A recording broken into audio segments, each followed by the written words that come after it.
우리 배우석 선교사님은 스리랑카에서 사역을 하십니다. 잠시 필리핀에서 잠깐 계시다가 다시 그 어려운 스리랑카로 들어갔습니다. 우리 교회 선교관에 와서 한 몇 개월 계셨던가요? 몇 개월 계시면서 이제 교제가 시작이 됐는데, 우리 선교사님은 아주 영향력 있는 사역을 하십니다. 다른 선교사님들하고도 좀 다르게 스리랑카에 있는 목회자들, 또 이제 앞으로 목회를 할 신학생들, 그들을 하나님의 말씀으로 무장을 시켜서 지도자를 양육하는 그러한 영향력 있는 사역을 이루고 계십니다. 우리 사모님도 함께 오셨는데, 사모님 잠깐 일어나셔서 인사하시죠. 인사하시고 박수 한번 해주시고요. 그리고 매일 아침 저랑 함께 테니스를 다니면서 우리 테니스 클럽의 총무님 되시는 분을 우리 교회를 전도하려고 계속 기도하시고 권하고, 드디어 우리 교회를 나오셨는데, 아까도 저랑 우리 선교사님이랑 협박을 했습니다. 우리 교회로 안 나오면 큰일 난다고. 아직 마음을 못 정하신 것 같아요. 우리 총무님 박수 한번 쳐줍시다. 우리.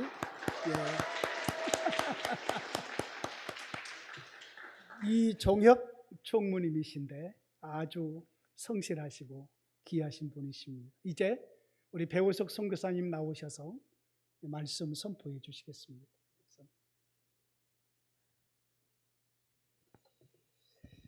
할렐루야, 반갑습니다, 여러분. 스리랑카는 이렇게 인사합니다. 아유보안. 손을 이렇게 딱 올리시고, 서로 양옆에 보시면서 아유보안. 이게 스리랑카 말인데요, 쉬운 말로 하면 오래 사세요, 이렇게 뜻입니다. 뜻을 알았으니까 이제 다시 한번 옆에 분들과 아유보안.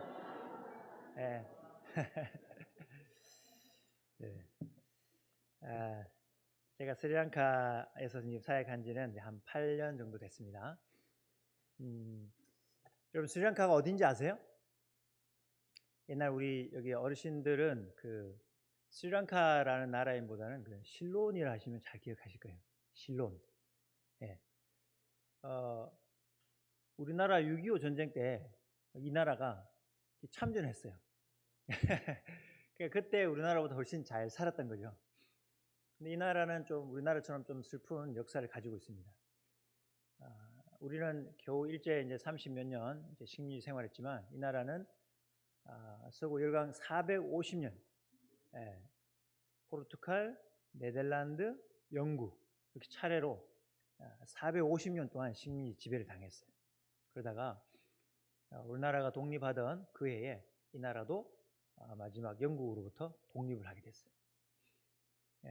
그러면서 이제 이렇게 스스로 독립해서 이제 살아가게 됐는데, 좋은 정치 지도자를 좀 못 만나 가지고 이렇게 좀 나라가 많이 힘들었어요. 특별히 지금은 부도가 났어요. 국가 자체가 부도가 나 가지고 지난 2년 코로나 동안 또 이렇게 관광객도 안 오고, 또 외국인 노동자로 가서 그분들이 이제 달러 수입을 많이 가져왔는데 그게 이제 또 중단되고, 그러다 보니까 지금 나라가 경제적으로 부도가 나서 IMF하고 지금 협상을 지금 진행 중인 그런 상황입니다.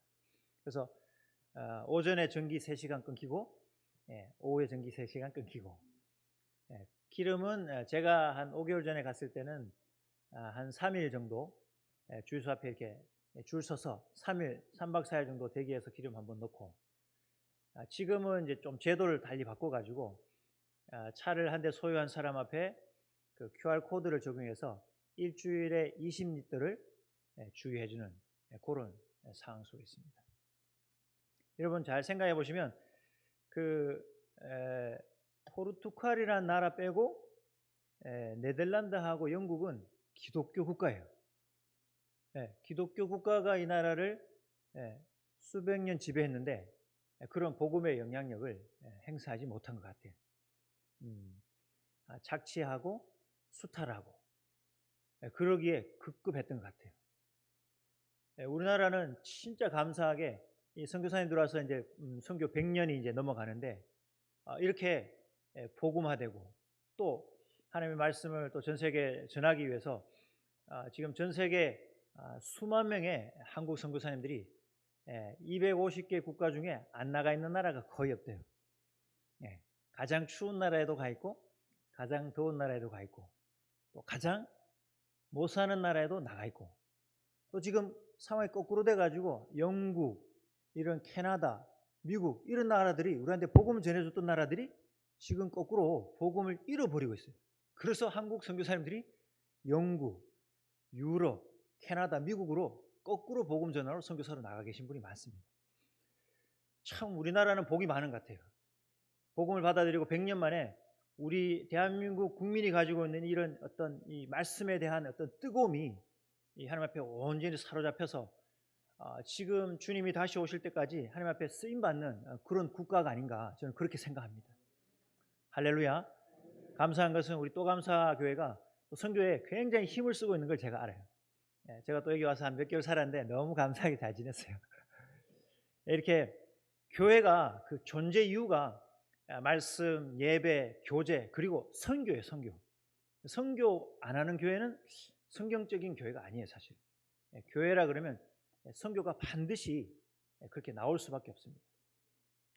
오늘 짧지만 이 하나님의 말씀을 통해서 우리 2023년 재직 헌신 예배인데 이 말씀을 통해서 다시 한번 이 말씀이 우리 가슴에 새겨져서 재직뿐만 아니라 저와 우리 모든 여기 있는 어린이들까지 이 말씀으로 말미암아 우리 안에서 하나님 나라를 향한 큰 헌신들이 힘있게 일어나기를 간절히 소원합니다. 스리랑카는 제가 다음에 다시 한번 불러드리면 자세하게 한번 설명드릴게요. 두 가지를 다 할 수가 없잖아요. 스리랑카에 대한 이야기하고 말씀 이게 두 마리 토끼를 잡을 수가 없어요. 그래서 스리랑카는 언제 한번 기회를 주시면 다시 와서 한번 스리랑카 사역과 나라에 대한 얘기를 자세하게 한번 나누고 또 또감사교회에서 또 스리랑카에 또 한번 그죠? 선교 한번 오시면 또 제가 그때 한번 또 제가 한번 잘 안내하고 했으면 좋겠습니다. 참고로 스리랑카는 불교 나라예요. 한 75% 불교고 기독교에 대해서 굉장히 적대적인 강성 불교입니다. 그래서 복음 전하기가 굉장히 힘든 상황 속에 있고요. 그런데 지금 나라는 부도가 나서 굉장히 국민들이 경제적으로 어려워요. 아이들이 학교를 못 갈 정도로 힘듭니다. 그런데 이 육체적으로 정서적으로는 굉장히 힘들지만 이런 힘든 상황 가운데 하나님 나라는 더 힘있게 전진하는 것을 지금 제가 보고 있습니다. 사람들이 몸이 힘드니까 경제가 힘드니까 복음에 대해서 적대적이었던 마음들이 지금 많이 열려지고 있는 것을 보고 있습니다. 그래서 많은 한국의 성도님들이 스리랑카 힘든데 어려운데 뭐 폭동에 어려운데 이렇게 염려하시지만 차라리 지금이 스리랑카 복음이 더 확장되고 전해질 수 있는 그런 기회다 그렇게 생각하고 있습니다. 그래서 스리랑카에 한국 선교사님이 한 50가정 정도 활동하고 계신데 지금 왕성하게 사역하고 있습니다. 특별히 저는 스리랑카에서 계신 목사님들, 스리랑카 목사님들과 전도사님들 또 교회 지도자들 이런 스리랑카 목회자분들에게 성경 연구 방법론, 성경을 어떻게 연구하는지 그리고 실제로 그래서 뭐 로마서, 에베소서 이런 중요한 성경들을 실제 같이 성경 연구해 나가는 훈련을 저는 하고 있습니다. 이게 얼마나 귀한지 모르겠어요. 저 개인적으로도 모태신앙입니다. 모태신앙. I cannot. 뭐 시키면 못해. 연말 되면 뭐 성가대 해라 못해요. 뭐 해라 못해요. 못해. 제가 교회를 수십 년 다녔어요. 청년부, 중고등부 다 했는데 제가 신학교 가서 선배님들 성경 연구 동아리에 들어갔어요. 성경 연구를 직접 해보니까 좀 충격적이었어요. 이게 시골교회에서 기성교회에서 수십 년을 살았는데 복음을 저한테 제대로 안 가르쳐 준 게 드러난 거예요. 제 삶 속에서. 얼마나 충격적이고 솔직히 좀 화도 났어요. 아무도 나한테 이런 십자가 복음을 딱 붙잡고 안 가르쳐 줬구나. 그냥 신앙생활, 종교생활, 어떤 주일날 예배 오고 어떤 이런 것들만 흘러갔지 누구 나한테 딱 붙들고 너 십자가 복음에 대해서 알아? 네 믿음에 대해서 나한테 한번 이야기해봐. 누구도 점검해 주지 않았고, 누구도 나는 믿습니다 했는데 내가 믿는 믿음의 내용을 성경적으로 점검해 준 사람이 없었어요. 신앙의 선배들, 특별히 말씀 연구하시는 그런 기라성 같은 선배들을 만나서 그분들과 실제 로마서, 에베소서, 창세기, 갈라디아서, 고린도전서 이런 것들 연구해 보니까 복음이 이렇게 어마어마한 건데 왜 나는 모르고 살았지? 복음을 이렇게 알았다면 희미한 삶을 살 수 없는데, 삶이 완전히 뒤집어지는데 나는 왜 이렇게 그 허송세월을 했지? 너무 억울한 거예요. 여러분, 그 결과가 저를 이 말씀 연구에 집중하도록 이끌었고, 그리고 선교지로 저를 이끌었습니다. 선교지에 가서도 많은 어려움이니까, 이게 선교지가 어렵잖아요. 그래서 많은 구제를 할 수 있지만, 구제도 중요하지만 결국은 십자가 복음이 들어가야 된다. 말씀이 들어가야 된다. 저는 지금도 철석같이 믿고 있어요. 뭘 믿고 있냐면 사람의 변화는 하나님의 말씀뿐이다. 할렐루야. 여러분, 도와주고 사랑하고 맞아요. 다 맞습니다. 다 맞는데 여러분, 우리 같은 죄인을 변화시킬 수 있는 하나님 나라 백성, 하나님이 받으실 만한 거룩한 하나님 나라 백성으로 변화시킬 수 있는 유일한 힘이 어디 있다고요? 하나님 말씀밖에 없습니다. 여러분, 우리가 여기 우리 신 목사님, 제가 존경하는 목사님 계시고 저도 목회자고 있지만 우리가 성도를 사랑하고 갖다 퍼주고 할 수 있어요. 근데 그걸로 성도가 변하지 않습니다.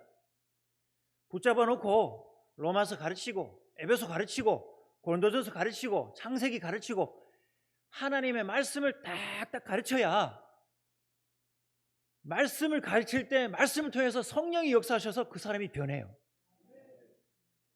그럼 목회자는 뭡니까? 집사님들, 장로님들, 권사, 우리는 뭡니까? 말씀을 전달하는 통로예요. 통로. 나라는 통로를 통해서 말씀이 흘러가도록 내가 그 앞에 쓰임받는 거예요. 여러분, 근데 이 말씀의 통로는 목회자만 하는 겁니까? 그렇지 않습니다. 여기 함께 앉아 예배하는 우리 모든 성도들이 내 주변에 붙이신 가족들, 직장 동료들, 이웃들에게 무엇을 전해야 된다고요? 말씀을. 특별히 뭐요? 십자가 복음을 그들에게 전해줘야 되는 거예요. 할렐루야. 여러분, 우리가 교회 나오는 것, 이 교회 문턱을 넘는 것, 이유가 뭘까요? 저는 어릴 때 그런 말 참 많이 들었어요. 예수 믿으면 다 잘 된다.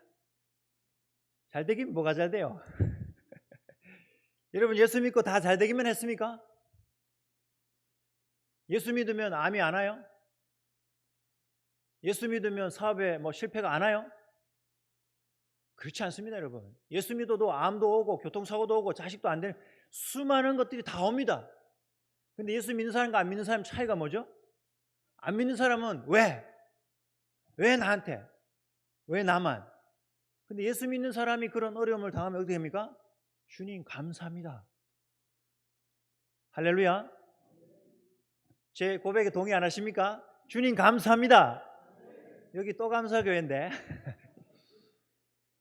진짜 믿음 있는 사람은 그런 병도 실패도 부도도 어떤 것들도 다 감사 제목이 됩니다.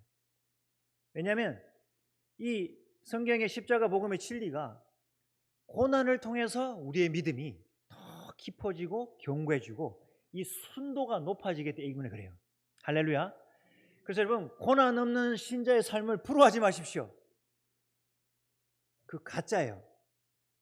갈대 같아요. 이리 흔들 저리 흔들 견고함이 없어요. 근데 여러분, 이 고난이라는 것을 통과하는 사람들의 믿음을 보세요. 단단합니다. 단단합니다. 고난으로 말미암아 내가 믿는 십자가 복음이 확실해지고, 내가 무엇을 기다리고 있습니까? 우리 주 예수 그리스도께서 다시 오셔서 이 땅을 회복하시고 완성하시고 나에게 영원한 생명을 주실 것에 대한 소망이 확실한 소망이 되는 거예요. 이게 희미한 사람은 이 땅에 승부를 걸겠죠. 이 땅에서 죄송합니다, 내 새끼 좋은 대학 가는 거, 이 땅에서 내 새끼 좋은 직장 들어가는 거, 이 땅에서 넓은 평수에 좋은 차 타는 거 여기에 승부를 걸겠죠. 근데 여러분 진짜 십자가 소망 있는 사람은 어디에 승부를 걸까요? 예수님이 오셔서 완성하실 그 영원한 나라에 내 전부를 거는 거죠. 여러분은 어디에 여러분의 전부를 걸고 있습니까? 하나님 나라. 여러분 지금 이 땅이 아닙니다. 예수님이 다시 오셔서 완성하실 그 하나님 나라. 예수님이 입고 계신 그 영광스러운 몸을 입고 우리도 부활의 몸을 입고 영원한 하나님 나라를 살아가게 될 텐데 거기가 우리의 진짜 고향입니다. 할렐루야. 여러분 그 진짜 소망에다가 여러분 우리의 모든 것을 걸 수 있기를 간절히 소원합니다. 여러분 오늘 이 말씀은 너무나 유명한 말씀인데요. 여기 두 사람이 등장합니다. 두 사람이 누굴까요? 우리 어린이들도 알 것 같은데 첫 번째 한 사람은 누구일까요? 네, 첫 번째 한 사람은 아담입니다. 두 번째 한 사람은요? 예수요. 그럼 여러분 이 두 사람은 성경에서 아주 중요한 사람인데 성경에서는 이 두 사람을 대표라고 이야기합니다. 대표. 여러분 스리랑카는 국가의 지도자를 지금 잘못 만나서 나라 잘못된 대표 때문에 나라가 망했어요. 물론 코로나라든지 또 이렇게 뭐 여러 가지 이유가 겹쳐져서 나라가 지금 현재 망했지만 또 한 가지가 이 잘못된 정치 지도자가 부정 축제를 많이 했어요. 지금 그 가문이 있어요. 가문이 그 형제끼리 다 해먹었어요. 여러분 스리랑카가 정치 지도자 한 자기 나라의 대표를 잘못 만나가지고 지금 나라 전체 2200만 명의 국민들 모두가 굉장히 힘들어하고 있습니다. 여러분 실제로 하루에 두 끼 먹는 사람이 세 끼 먹던 사람이 두 끼 먹고 두 끼 먹던 사람이 한 끼 먹고 있습니다. 여러분 지금 고개를 끄덕끄덕 하시지만 다이어트 하시면서 한 끼 굶는 거하고 달라요. 여러분 웃음이 나오시는데 실제로는 여러분 현장은 그렇지 않아요. 아이들 키우시는 집사님들 생각해 보세요. 내 아이가 조금 비만기가 있어서 좀 덜 먹이는 거 하고 한 끼 굶기는 거 하고 그게 아니라 아침 점심 저녁 밥을 차려주다가 지금 나라가 형편이 어려워져서 아침 점심 비슷 한 끼니를 줄이고 있다니까요. 2022년 작년 한 해 스리랑카의 이 물가 그러니까 실제적으로 먹는 거 식료품 가격이 90% 올랐습니다. 지금 제가 한국에 잠깐 와보니까 한국도 지금 만만치 않습니다. 근데 여러분 우리나라처럼 그래도 저력 있고 기본 이게 이 깔려 있는 나라가 힘든 거 하고 아무것도 없는 깡촌이 저런 나라에서 물가가 90% 올라버리면 그렇다고 월급이 올라요? 그렇지 않습니다. 여러분 한 나라의 대표가 뭔가를 잘못하고 자기 주머니를 막 챙기다가 나라가 부도가 났어. 근데 고통을 지금 누가 다 당하고 있죠? 국민들이 다 당하고 있어요. 지금 제가 뭘 설명하고 있습니까? 이 스리랑카 2200만 명이 대표를 뽑아서 선출해서 세웠어요. 근데 이 대표가 뭘 잘못했는데 이 잘못에 대한 고통을 온 국민이 같이 연대해서 지금 느끼고 있는 거예요. 그럼 반대로 생각해 봅시다.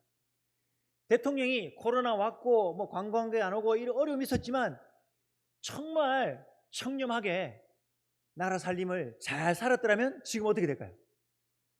스리랑카 코로나를 이겨내고 극복하고 이 조그만 나라지만 관광 자원이 있잖아요. 그걸 통해서 나라가 조금씩 좋아지고 하면 대통령이 한 사람이 잘했는데 국민들이 혜택을 누리겠죠. 세 끼 다 먹고 아이들 학교 다 보낼 수 있고 기초적인 의료보장 다 받을 수 있고. 여러분 대표와 그 대표에 소속된 사람들은 연결되어 있다는 거예요. 이런 원리는 성경에서도 찾아볼 수 있는데요. 여기 이 본문에서 이 첫 번째 사람은 하나님이 창조하신 하나님 나라의 대표로 세우셨습니다. 여러분 기본적으로 한 나라에는 나라가 형성되면 나라에는 3요소가 있죠. 그죠? 주권이 있어야 되고 그다음 국민이 있어야 되고 그다음 땅이 있어야 되죠. 그리고 주권, 백성, 땅이 있는데 여기에 이 통치되어지는 이 법이라는 개념이 존재합니다. 그러니까 주권자가 자기 백성을 다스리는 개념으로서 법이 존재하겠죠. 여러분 하나님도 하나님 나라를 창조하셨어요. 창세기 1장, 2장을 읽어보면 하나님이 하나님 나라를 창조하시고 하나님 나라의 왕으로서 주권자로서 딱 계시죠. 그리고 자기 백성을 창조하셨어요. 아담과 하와를. 그리고 왕이신 그분이 자기 백성과 언약을 맺으시죠. 어떤 언약을 맺습니까? 이 에덴 동산의 모든 나무 열매는 네가 마음껏 따먹으라. 그러나 동산 중앙에 있는 선악을 알게 하는 나무 열매는 먹지 마라. 여러분, 이게 그 아담과 하와를 괴롭히는 이야기일까요? 괴롭히려고? 그렇지 않죠. 그것은 하나님이 이 법을 통해서 하나님 나라 백성들과 진짜 사랑을 주고 받으시려는 그런 의도가 그 속에 숨겨져 있는 거죠. 왜냐하면 하나님이 하나님 나라 백성을 창조하셔서 강제적으로 자기 백성을 다스리는 게 아니라 하나님처럼 자유의지를 가진 분이 그 하나님의 형상을 따라 자유의지를 가진 사람을 창조하셔서 하나님과 교제를 나누시되, 어떤 교제요? 하나님과 진짜 사랑을 주고 받을 수 있는 관계로 창조하신 거예요. 그럼 이렇게 진짜 사랑을 주고 받으려면 어떻게 될까요? 아담과 하와가 선택할 수 있는 자유가 있어야 되겠죠. 어떤 선택요? 하나님의 사랑을 받겠다라는 자유도 있고, 나 하나님의 사랑을 받지 않겠다라는 이 선택할 수 있는 두 개 선택지가 있어야 돼요. 우리 집사님, 우리 뽀빠이 집사님 저 기억나요. 지난번에 왔을 때도 뭐 이렇게 하셔가지고. 사모님 어디 계세요? 아니, 부인은 어디 계세요? 예. 제가 한 가지 여쭤볼게요. 그 결혼하실 때 청혼하셨죠? 예. 어떻게 하셨어요? 예. 무릎은 꿇으셨어요? 제가 무슨 얘기를 하려고 하냐면, 청혼을 할 때 저기 이제 사모님한테 나하고 결혼해 주세요, 결혼해 줄래요라고 부탁한 거예요. 근데 사모님이 결혼을 이제 수락하셨잖아요. 근데 강제로 했어요, 자율적으로 했어요? 강제로 했으면 큰일 나죠. 근데 이 남편분이 아내분에게 그때 이 선택지를 준 거예요. 두 가지 선택지를 보세요.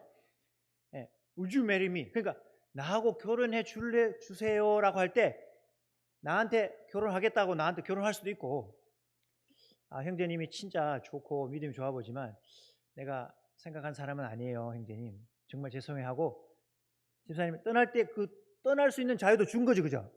그래서 날 택하든지 떠나든지 둘 중에 하나 선택해 주세요 했죠. 그 중에 집사님은 뭘 선택했어요? 네, 결혼을 선택했어요. 자율적인 의지를 가지고. 근데 그때 뭐가 있었냐면 집사님을 떠날 자유도 있었고 집사님을 선택할 자유도 있었던 거예요. 그러니까 사랑할 자유, 거절할 자유도 있었던 거예요. 이게 진짜 사랑이에요. 이게 없으면 스토커죠. 강제로 하는 사랑은 사랑이 아니에요.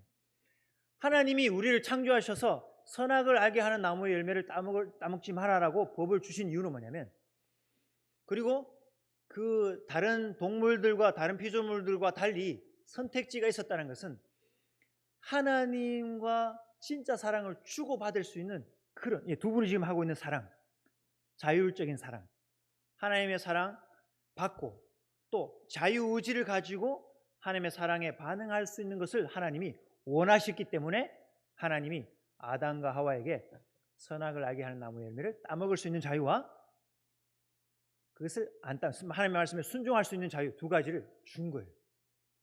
이것을 하나님 나라에 하나님께서 하나님 나라 백성과 언약을 맺었다, 이렇게 볼 수 있는 거죠. 근데 여러분 잘 생각해 보시면 하나님이 하나님 나라 백성의 대표인 아담과 언약을 맺었는데 이 언약이 지켜졌으면 어떻게 됐을까요? 하나님 나라가 깨어지지 않았겠죠.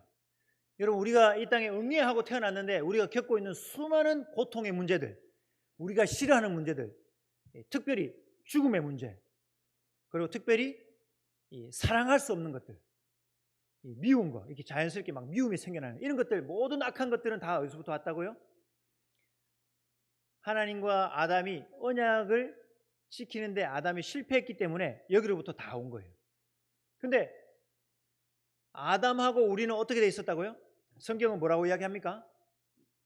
아담과 모든 인류가 하나로 연결되어 있다 이렇게 이야기해요.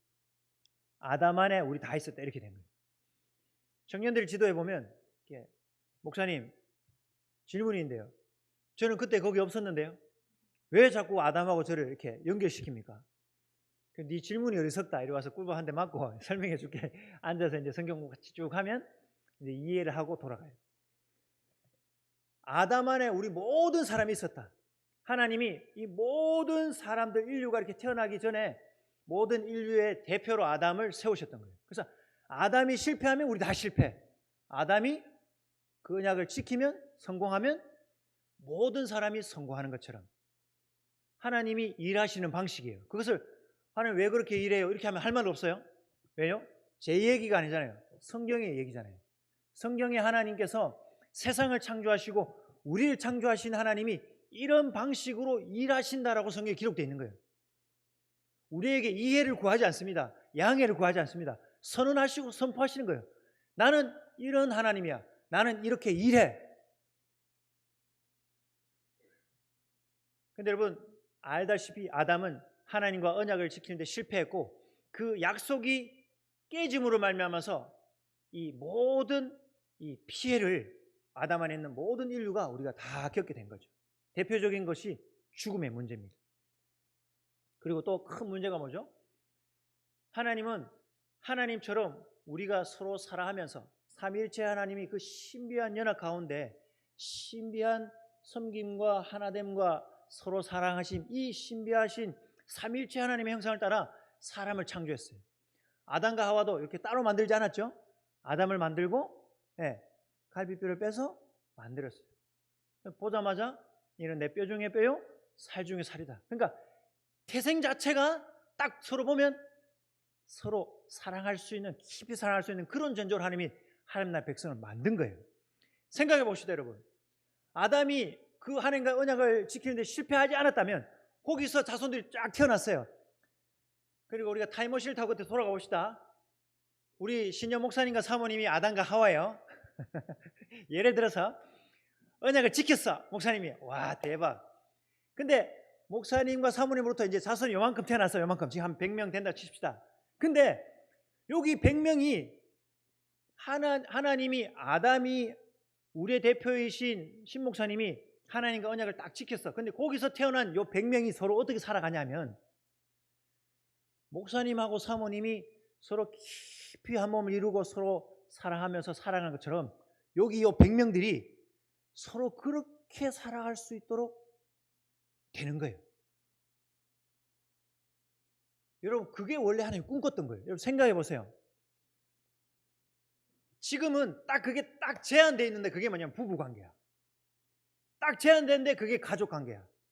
이제 부부관계를 떠나서 가족관계를 떠나서는 다 남남이야. 네 거는 네 거고 내 거는 내 거고 네가 아픈 건 네가 아픈 거고 난 상관없어. 네가 암 걸린 거 하고 나하고 아무 상관없어. 당신이 암 걸린 건 내 감기 걸린 것보다 뭐 별 상관이 없어. 이게 인간의 비참함이에요. 근데 여러분 지금 우리가 태어나서 수십 년 동안 경험하고 있는 이 세상이 원래 세상이 아니라니까요. 원래 세상은 어땠다? 원래 세상은 지금 이야기했잖아요. 신목사님 밑에서 100명이 태어났는데 100명이 벌써 이렇게 가게는 쭉 벌어졌죠. 4촌도 넘어가고 5촌도 넘어가고 6촌도 넘어가고 넘어갔는데 딱 봤는데 장로님 딱 봤어요. 오늘 제가 처음 봤어요. 장로님 딱 봤는데 장로님을 내가 딱 보니까 너무 사랑스러워.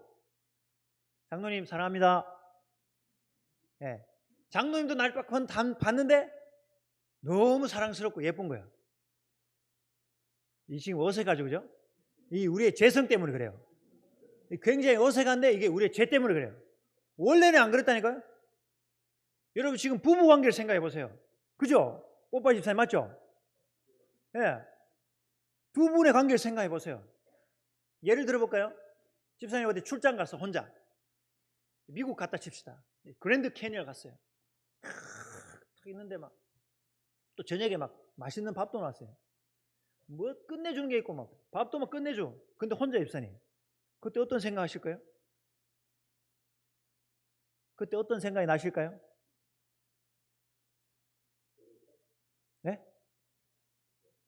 사모님 생각이 나시겠죠. 좋은 거, 멋진 거, 맛있는 거 내가 지금 혼자 먹고 보고 있어. 그럼 딱 생각나는 게 와이프 생각이 나는 거죠. 내 새끼들 생각나고. 복은 함께 누려야 진짜 복이죠. 그 복을 혼자 누리는 사람을 이렇게 놀부라고 하는 거예요. 부부가 사명도 함께 감당하지만 복도 함께 누리는 거예요. 그래서 부부가 한 몸이라고 하잖아요. 그래서 둘이 한 몸이 된다. 이 뼈 중에 뼈, 살 중 살이 해가지고 이 사람이 나눌지 못하리라. 창세기 2장 19절을 사도 바울이 에베소서 5장에 가져가서 교회의 신비와 비밀을 설명할 때 이 본문을 인용해요. 그러니까 창세기 1장 2장에 등장하는 아담과 하와는 부부 관계를 이야기한 게 아니에요. 뭘 이야기한다고요? 원래 하나님이 만드신 그 하나님 나라에서 하나님이 왕이고 그 백성들이 번성하게 될 텐데 그 백성들이 수억이 번성해도 그 백성들이 서로 바라볼 때 어떻게 바라본다고요? 아우 집사님 사랑합니다. 찬양 어떻게 그렇게 잘하세요? 제가 오늘 밥 한 그릇 사드리겠습니다. 이 반가워야 되는데 여러분 원래는 그랬다니까요. 원래는. 근데 지금 깨어졌어요. 그래서 지금은 그 바운더리가 부부관계, 가족관계밖에 안 돼요. 근데 이게 하나님 나라가 원래 이런 모습이었는데 이게 깨어졌어. 근데 예수님이 오셔서 이 하나님 나라를 회복했어요. 십자가 사역으로 말미암아. 그래서 회복된 하나님 나라의 현장이 어디예요? 그게 교회예요. 그래서 교회가 뭐라고 그러죠? 한 몸. We are one body in Jesus Christ through the Holy Spirit.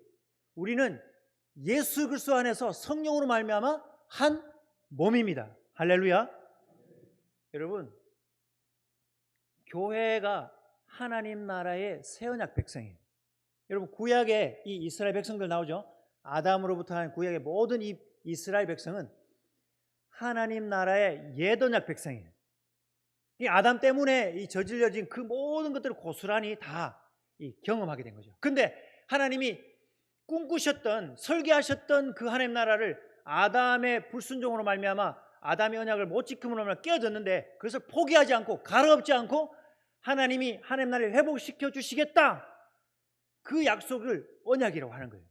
그게 아브라함 언약, 모세 언약, 다윗 언약, 예레미야와 에스겔의 십자가 새 언약에 대한 예언으로 이게 구약이 마무리하죠. 근데 여러분 언약이라는 관점을 봤을 때 구약은 약속, 신약은 성취 이렇게 보시면 됩니다.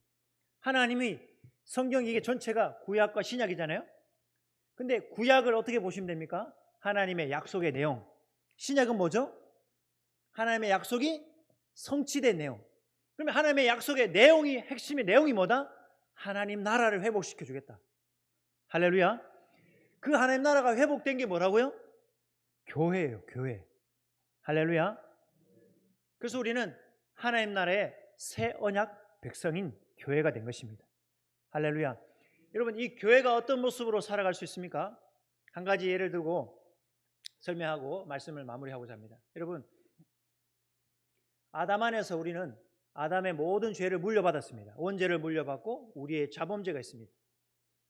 이 죄의 결과는 죽음이라고 하나님이 선언하셨습니다. 그래서 우리에게는 죄와 죄책감과 죽음의 문제가 있어요.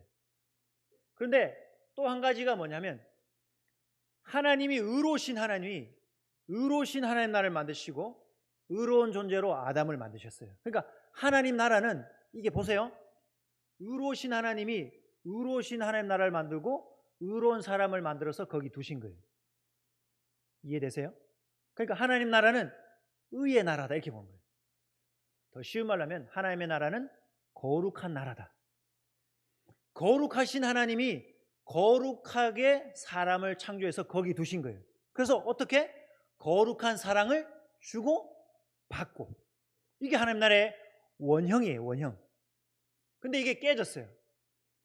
거룩이 깨지고 의가 깨지고 불의한 자가 돼서 우리가 죄 때문에 죽게 된 거죠. 근데 하나님은 이것을 포기하지 않으시고 이것을 회복하시기 위해서 또 다른 대표를 보내주시는데 그분이 바로 우리 주 예수 그리스도입니다. 그래서 예수님의 별명이 있는데 뭐죠? 예수님의 별명이 마지막 아담. 할렐루야. 예수님을 마지막 아담이라고 불러요. 고린도전서에 보면. 그러니까 예수님은 또 다른 모든 인류의 대표가 되신 거예요. 그러니까 저한테 질문했던 수많은 청년들 질문했던 것처럼 목사님 나 아담하고 상관없는데요. 왜 자꾸 아담하고 날 연결해요? 그럼 넌 하나만 알고 둘은 모르네.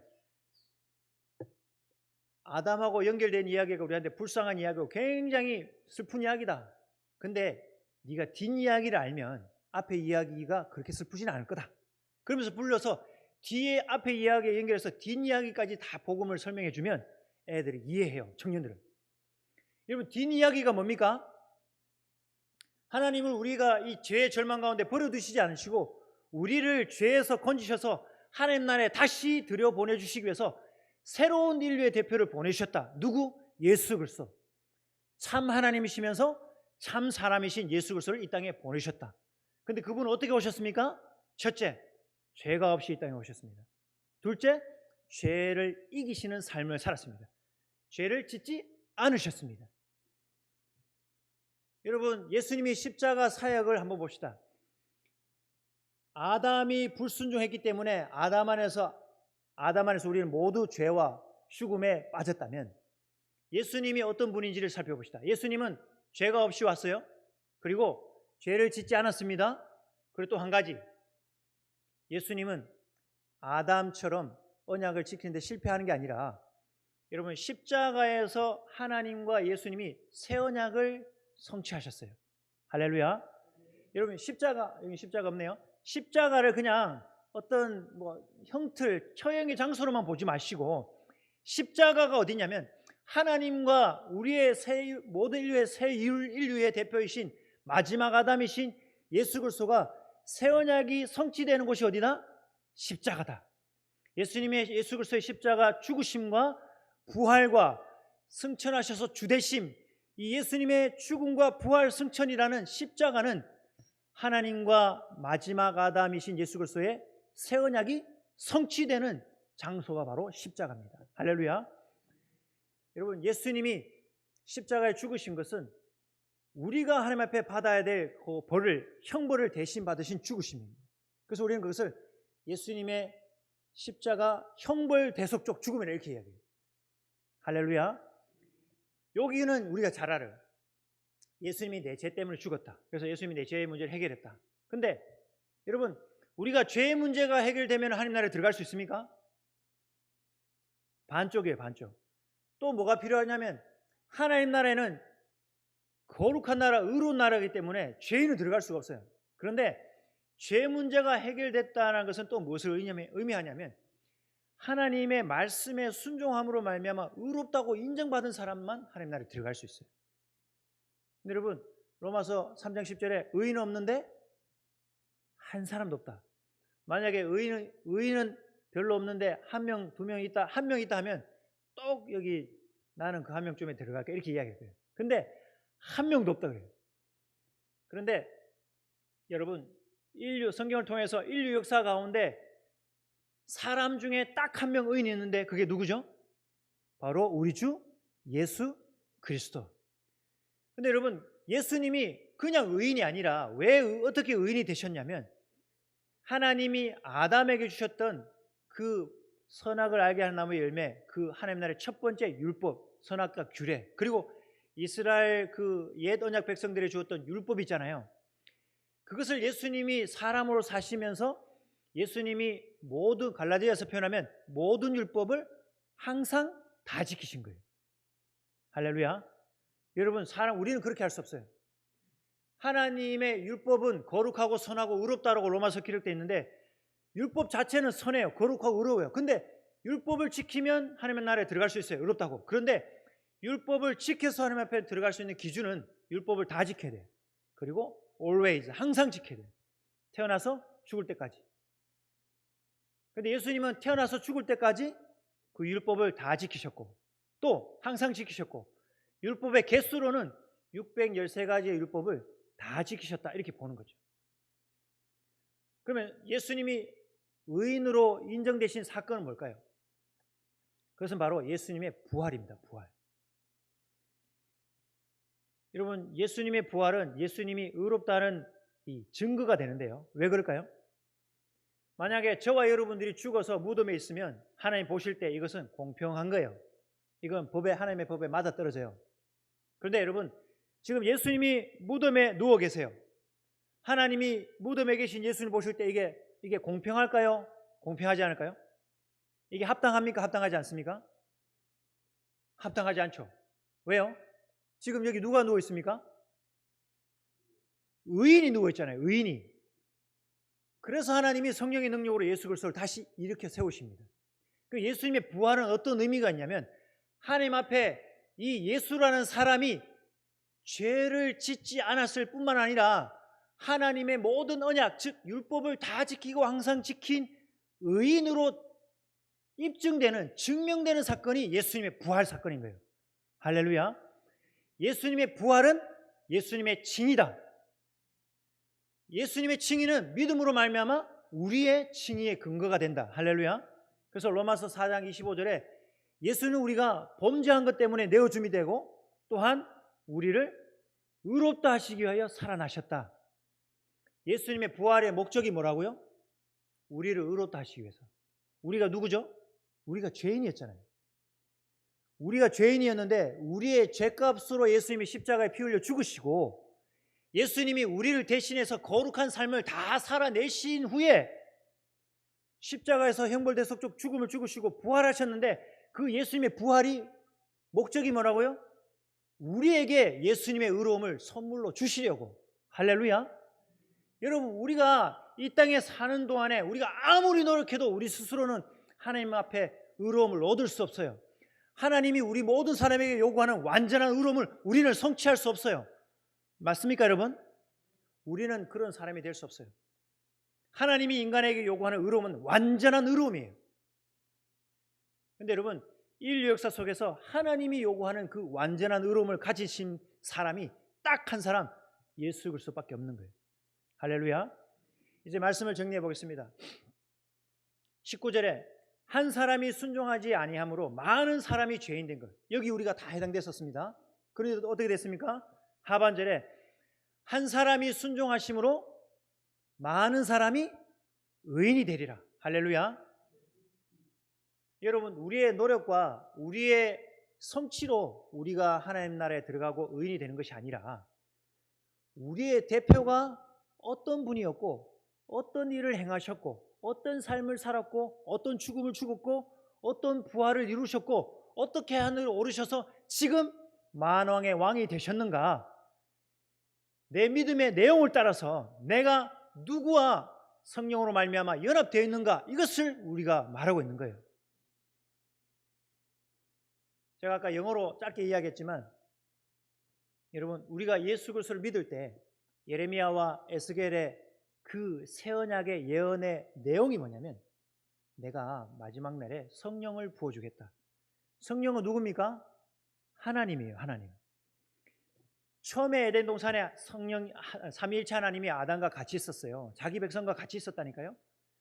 왜?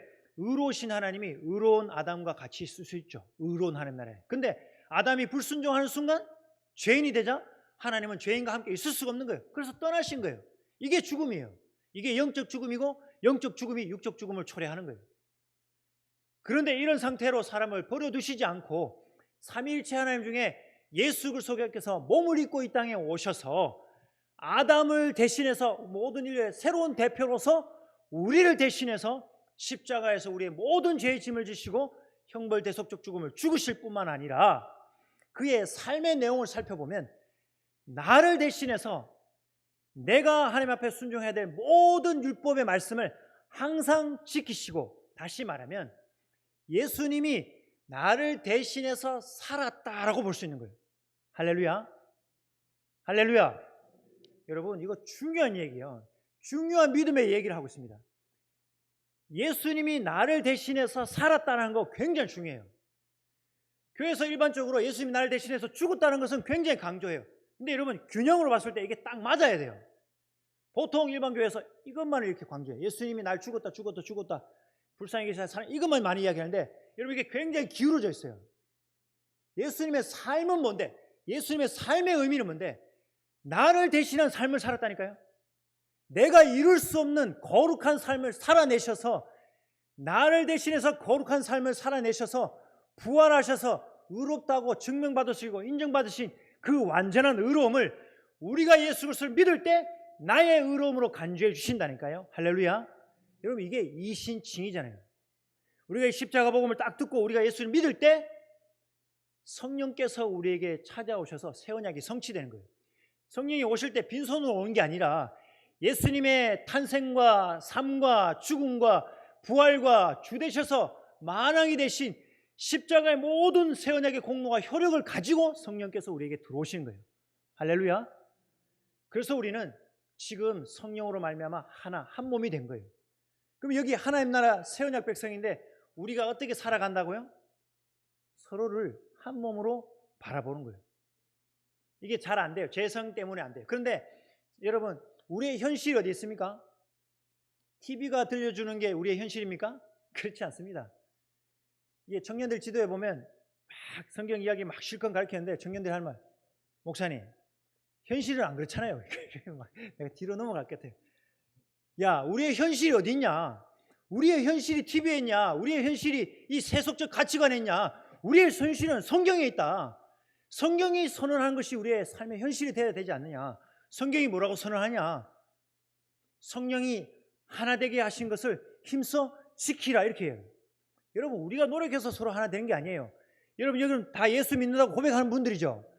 시간차적으로 누가 먼저 믿는지 모르겠지만 여러분이 예수 믿는다고 고백하는 순간 성령께서 여러분께 찾아오셔서 한 성령이 여러분을 이미 하나로 묶었어요. 할렐루야. 우리는 이미 한 몸이에요. 이것이 우리의 현실입니다. 이 현실을 부여잡고 이 성경이 나에게 말해주는 현실대로 살아내고자 이게 힘있게 살아내고자 몸부림치는 것이 신앙인의 삶이지 자꾸 TV의 이야기나 세상의 얘기 이게 현실은 다르냐 이렇게 이야기하는 게 아니라니까요.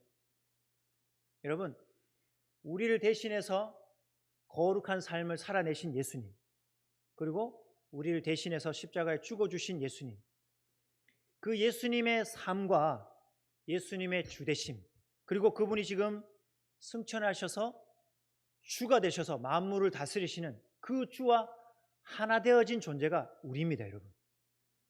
여러분 우리는 이미 하나님 나라에 들어갔습니다. 할렐루야. 죽어서 어디 가는 게 하나님 나라가 아니에요. 지금 이미 하나님 나라가 우리에게 임했습니다. 지금 우리는 이미 하나님 나라를 살고 있습니다. 그러나 이미 임한 하나님 나라 아직 완성되지는 않았어요. 예수님이 오셔서 완성해 주실 텐데 이 이미와 아직의 긴장 상태의 하나님 나라 속에서 우리는 이 하나님 나라 백성으로 이 땅에서 하나님 나라의 새 언약 백성인 교회로 살아내도록 요구받고 있습니다. 어떻게 해요? 한 몸으로 서로 사랑으로 살아내도록. 그래서 이 또감서교회 주변에 있는 여러분의 삶의 주변에 있는 사람들이 여러분의 말투와 여러분의 삶의 내용을 보고 저 사람은 나하고 똑같이 이 땅에 발을 디디고 사는데 전혀 다르네. 내용이 뭐가 다를까요? 나는 하나님 나라를 살고 있잖아요. 지금 이 세상 사람들과 달라요.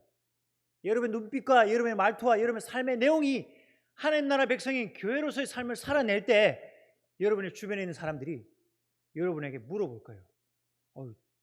어떻게 그렇게 살 수 있어요? 궁금해요. 그럼 제가 얘기 복음을 들려주세요.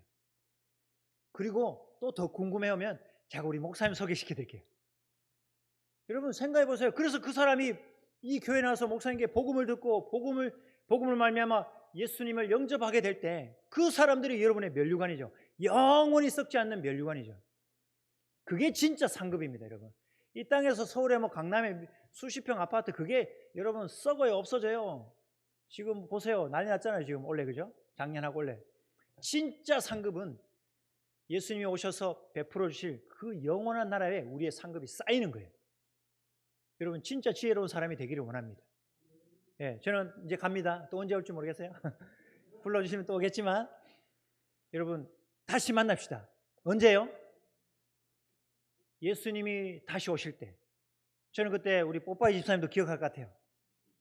그 옆에 앉았던 아빠 별명이 뽀빠야. 우리 아들도 기억할 것 같아요. 아빠한테 예수님은 잘 배우세요. 우리 목사님한테 예수님 얘기 잘 들으세요. 여러분 말씀을 꼭 붙잡으십시오. 여러분 이 자기의 믿음을 너무 장담하지 마십시오. 자기 의심을 의심하십시오. 그게 차라리 더 안전해요. 그래서 네덜란드의 교회 가면 예배 시작할 때 목사님이 이래요. 사랑하는 성도 여러분, 여러분의 구원을 의심해 보십시오. 이렇게 이야기합니다. 한국 어떻게 하면 맞아 죽겠죠. 근데 여러분, 그게 더 안전해요. 한국 교회는 뭔가 잘못됐어요, 지금. 어떤 분이 예수를 진짜 믿는지 하면 성경이 말하는 구원받을 만한 참된 믿음이 아닌지 잘 모르겠는데, 아이고, 구원받았습니다. 엉뚱한 구원의 확신을 자꾸 심어주려고 해. 아이고, 그게 잘못된 걸 드러나면 어떻게 하려고? 그거 목사님이 책임져야 돼요. 여러분이 책임져야 돼요. 우리가 스스로의 믿음을 의심해 봐야 돼요. 성경이 말하는 바, 왜냐하면 성경은 헛된 믿음이 있다고 분명히 경계하거든요. 내가 혹시 헛된 믿음이 아닐까? 성경이 말하는 바, 그 구원받을 만한 참된 믿음이 나한테 있는지. 여러분, 참된 믿음이 나한테 선물로 주시면 게임 끝났어요. 그거는 나머지는 다 돼요. 여러분, 우리가 노력해서 되는 게 아닙니다. 십자가 복음을 듣고 하나님이 값없이 선물을 주시는데 무엇을 선물로 주냐면 참된 믿음을 선물로 주셔요. 근데 그 참된 믿음 안에 다 들었어요. 하나님은 다른 우상 종교의 신들과 같이 이 주고 받고 막 이렇게 막 주고 이게 밀당하는 게 아니에요. 예수 십자가 복음을 딱 믿고 성령께서 참된 믿음을 딱 선물로 주면 하나님이 가지신 전부를 딱 처음에 다 주고 시작해요. 하나님이 가진 전부가 뭐죠? 예수 그리스도. 예수 그리스도를 우리에게 다 주고 시작해요. 그러면 내가 예수 그리스도를 믿는 순간, 성령을 받아들이는 순간, 참된 믿음을 선물로 받는 순간 우리는 이제 하나님 나라 백성으로 살 수 있는 모든 지혜와 능력과 이 모든 것을 받았다? 맞아요. 내 걸로 받는 게 아니라 성령이 오셔서 내 안에서 모든 것을 이루게 해주십니다. 어떻게? 내가 말씀을 가까이 하고 순종하려고 할 때마다 성령께서 내 안에서 끊임없이 지혜도 주고 기회도 주고 사람도 붙어주고 다 해. 그러니까 사실은 처음부터, 이게 제가 단추가 2개밖에 없는데 단추가 한 20개 된다 싶다. 첫 단추부터 끝에 단추까지 하나님이 다 해요. 그럼 우리는 뭐 해요? 하나님을 의지하는 거예요. 첫 단추부터 하나님을 의지하고, 우리가 들숨 날숨 이렇게 쉬는데요, 제가 작년 4월에 아버님을 소천하셨는데 임종을 지켜봤어요. 여러분, 마지막 이렇게 호흡을 탁 내쉬는 그 순간, 그때도 여러분 믿음으로 그 마지막 호흡을 내쉬어야 되는 거예요. 여러분, 이 믿음을 잘 지키시고, 예수님이 분명히 다시 올 겁니다. 할렐루야. 그때 여러분 다시 만납시다. 그때 여러분 저를 기억하시기 바랍니다. 근데 제가 흰머리는 아닐 겁니다. 그때 우리의 몸이 영광스러운 몸으로 다 변화될 것이기 때문에, 우리 어르신 가장 젊었을 때, 가장 왕성할 때, 옆에 계신 우리 권사님 모시면 제일 아름다웠을 때 16살 아가씨 그때의 모습으로 아마 이렇게 영광스러운 몸을 입고 부활하셔서 우리가 다 다시 만나게 될 것입니다. 다 다시 만날 시대에 할렐루야. 기도하겠습니다. 주님 감사합니다. 십자가 복음을 함께 나눌 수 있는 귀한 은혜 주신 것 감사합니다. 우리 주신 이 놀라운 십자가 복음의 은혜를 날마다 붙잡고 올 한 해도 승리할 수 있도록 도와주시옵소서. 이 땅에 우리의 모든 것을 거는 것이 아니라 하나님께서, 예수님께서 다시 오셔서 완성하실 그 영원하신 하나님 나라에 우리의 모든 것을 걸 수 있는 참된 믿음으로 우리를 인도하여 주시옵소서. 감사드리며 예수님의 이름으로 기도드리옵나이다. 아멘.